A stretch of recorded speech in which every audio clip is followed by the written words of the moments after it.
നമുക്ക് ഈ ഒരു ചോദ്യം ഒന്ന് നോക്കിയാലോ. 325 ഗുണം 325 സമം 1,05,625 ആണെങ്കിൽ ഈ സംഖ്യയുടെ വർഗ്ഗമൂലം എത്ര?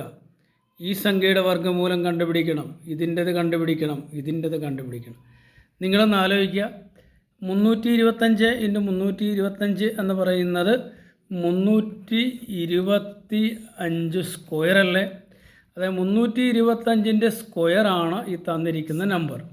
അല്ലെങ്കിൽ നമുക്ക് പറയാം ഈ സംഖ്യയുടെ വർഗ്ഗമൂലമാണ് 325. ഈ 1,05,625 വർഗ്ഗമൂലമാണ് 325 എന്ന് തന്നിട്ടുണ്ട്. അങ്ങനെയാണെങ്കിൽ ഇവിടെ നോക്കാം, ഈ നമ്പറുകളിലൊന്നും ഒരു വ്യത്യാസമില്ല. 105625 105625 അല്ലേ? ഇവിടെ എല്ലാ നമ്പറുകളൊക്കെ സെയിം നമ്പറുകളാണ്. ഇവിടെ നോക്കുക, ഈ സംഖ്യയുടെ വർഗ്ഗമൂലം കാണാനാണ് പറഞ്ഞിരിക്കുന്നത്. ഉറപ്പാണ് സംഖ്യകൾ 10, 56, 25 10, 56, 25. അപ്പോൾ ഇതിൻ്റെ വർഗ്ഗമൂലം ഉറപ്പായിട്ട് എന്തായിരിക്കും? 3, 2, 5 ആയിരിക്കും. ഇനി എന്താണ്? അപ്പോൾ ഇത്രയും നമുക്ക് ഓക്കെ ഇത് എഴുതി വെക്കാം.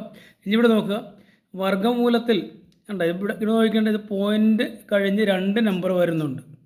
അപ്പോൾ ഇവിടെ പോയിൻ്റ് കഴിഞ്ഞ് 2 നമ്പർ തന്നു കഴിഞ്ഞാൽ ഇതിൻ്റെ വർഗ്ഗമൂലം കാണുമ്പോൾ പോയിൻ്റ് കഴിഞ്ഞ് 1 നമ്പർ ഉണ്ടായാൽ മതി. അതായത് 32.5 ആൻസർ. ഒരെണ്ണം കൂടെ ചെയ്യുമ്പോൾ നിങ്ങൾക്ക് കാര്യങ്ങൾ മനസ്സിലാകും. ഇവിടെ നോക്കുക, ഇവിടെ പോയിൻ്റ് കഴിഞ്ഞ് 4 നമ്പർ തന്നിട്ടുണ്ട്.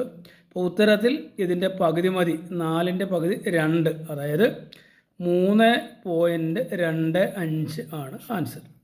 ഇവിടെ നോക്കാം, ഇവിടെ പോയിൻ്റ് കഴിഞ്ഞ് 1, 2, 3, 4, 5 6 സംഖ്യകളുണ്ട്. ഉത്തരത്തിൽ 3 സംഖ്യകൾ മതി, അതായത് 0.325. ഇതാണ് നമ്മുടെ ആൻസർ. ഇവിടെ നോക്കാം, ഇവിടെ പോയിൻ്റ് കഴിഞ്ഞ് എത്ര ഉണ്ട്? 1, 2, 3, 4, 5, 6, 7, 8. ഇവിടെ നമുക്ക് എത്ര വേണം? പോയിൻ്റ് കഴിഞ്ഞ് നമുക്ക് 4 സംഖ്യകൾ വേണം. 3 സംഖ്യകൾ നമുക്കറിയാം 3, 2, 5 ആണ്. അപ്പോൾ 4 സംഖ്യ ഉണ്ടാക്കുവാനായിട്ട് ഒരു 0 കൂടെ ചേർക്കാം. 0, 3, 2, 5. ഇതാണ് നമ്മുടെ ആൻസർ. അപ്പോൾ NMMS പരീക്ഷയ്ക്ക് മിക്കവാറും അതായത് സ്ഥിരമായിട്ട് ചോദിക്കുന്ന ഒരു ചോദ്യമാണിത്. പഠിച്ചു വെക്കുക. ഓക്കെ.